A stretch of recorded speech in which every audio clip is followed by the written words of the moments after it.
The Energy and Water Subcommittee, who has also been on the floor this week with his legislation, Mr. Frelinghuysen, for 2 minutes. Gentleman from New Jersey is recognized for 2 minutes. Mr. Chairman, I'd like to thank the Chairman for yielding, and I rise in support of the Homeland Security Appropriations Bill. Our nation lives with the memory of September 11, 2001 each and every day. We can never take back the events of that day, nor the thousands of lives, including 700 from New Jersey, that were lost.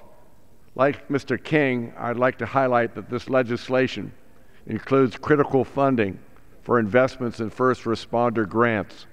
The bill includes $1.7 billion for department's state and local grant program, which include the Homeland Security Grant Program and what we call UWASI, Urban Area Security Initiative, both of which have been greatly benefiting New Jersey and the New York metropolitan area for the last 10 years.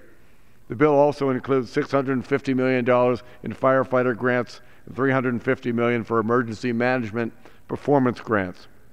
It's important to note that this bill again includes, due to the leadership of the Chairman, language to improve accountability and transparency to ensure the taxpayers' dollars are well spent. And lastly, I think all of us would like to recognize how much we depend on the hard work and dedication, tireless work of so many Homeland Security professionals, emergency squad, fire and police that do the job, and some of whom have paid the ultimate sacrifice. I yield back the balance of my time. Gentleman yields back. Gentleman from Alabama reserve.